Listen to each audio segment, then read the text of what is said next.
in. Okay. Go ahead. Please introduce yourself. So I'm Demetri Patitsis. I'm a young entrepreneur. Started this whole tradition of venture startup, working with small teams, connecting businesses and people and networks and resources, really all my life. But I think the most significant moment when I was about 18, I founded a mobile ice cream business, complete with black bow tie, white uniform, and that was really the igniting moment. Looking back now, that's led to dance companies, a nonprofit that helps Christian communities, a group that takes young university students and graduates all over the world, and a couple other things in real estate and property development in some different countries. So this all started young, and I really consider myself, outside of being American, Greek, a twin, and having some ambition and excitement in myself, an entrepreneur at heart. So that's why I'm here. So your primary business, if I understand correctly today, it's evolved over the last couple of years, is Exela Ventures. Tell us a little bit, what's the mission or purpose of Exela Ventures? Well, Exela Ventures, a lot of times when people ask me, what do you do? What I've come to realize is that Exela Ventures is really an embodiment of my four fundamental passions. The first, travel. The second, entrepreneurship, business startup. The third is that personal growth and education piece that only mentorship and challenging environments helps accelerate and brings out in a person. And then the fourth is just kind of the glue that connects it all together. And that really is the relationship building that I so very much enjoy. And so between those four elements, we create Exela Ventures, a company that organizes and leads educational programs and expeditions to Guatemala. Now, how do you stand out? I mean, there are a lot of companies that will package together tours for student groups in particular, but other groups as well.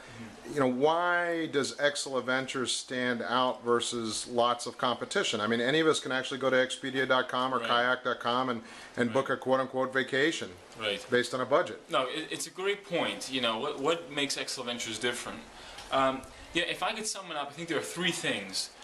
The first and foremost is, anyone can travel buying tickets on Expedia, anyone can just show up at a resort, anyone can get a rental car and just drive around in circles.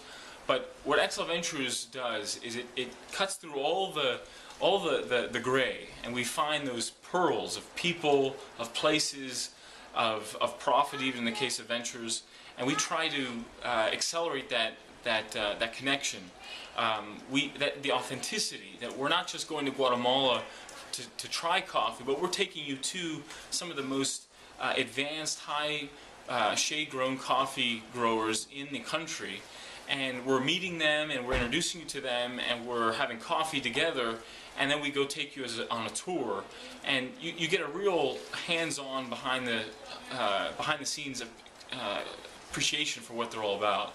And so it's the authenticity of it all. Now, where do you see Exela going? It's so far, it's from what I understand, a relatively small business that maybe runs half a dozen or so trips a year of varying lengths. Do you see it becoming something that broadens beyond its base in Guatemala? Do you see it leading to other kinds of ventures? If so, what kind? Yeah, I think at this moment, if Exela Ventures, if we could jump 10 years from now, Exela Ventures would have an Exela Ventures Innovation Institute headquartered in Guatemala, where we have groups coming down regularly who are participating in either supporting existing businesses or trying to create their own, or second, a program where people are coming down and they're learning about history and language and education and all these different components, and it's a very regular kind of curriculum. So in terms of the vision for Exela Ventures, could we duplicate this in other countries? I think we begin with Central America, and then as product and connections began to develop, we'd branch out in other countries. For instance, currently I work in 6 different ones. I'm in Egypt, Israel, Greece, Canada, and the US, outside of Guatemala. And so my suspicion is, as we build relationships and trust in places, we'll find that this very same model can be used in other places as well. Now, you alluded to this earlier, but one of your also commitments in life is a Greek Orthodox-based nonprofit called St. Paul's Fellowship of Labor that you and your twin brother founded in 2005. part of my understanding is that you use that vehicle to bring a mix of people, not just Greek Orthodox folks, but other folks as well, to different locations around the world to help support the Greek Orthodox faith and those that are leading that faith. Can you explain a little bit more about St. Paul's Fellowship of Labor? Well, St. Paul's Fellowship is a nonprofit, a 501c3 in the state of Pennsylvania, but whose primary focus is to help support the distressed Orthodox Christian communities throughout the world. And we currently organize 10 annual trips in 6 different countries. On top of all that, we also run a series of charity trips to the Holy Land, for instance, in Israel and Egypt, where funds are raised that then go to support some of these other connections I have in other countries like Guatemala, the Asturias Academy. In fact, we had one where we were given 8,000 donation afterwards, so that was fairly significant. So there's some real things happening and some cross-pollination occurring between different ventures.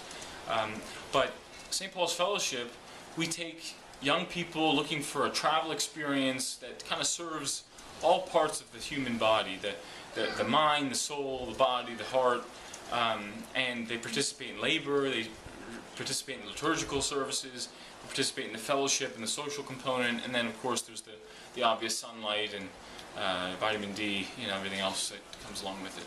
Okay, great. Well, thank you, Demetri. Sure.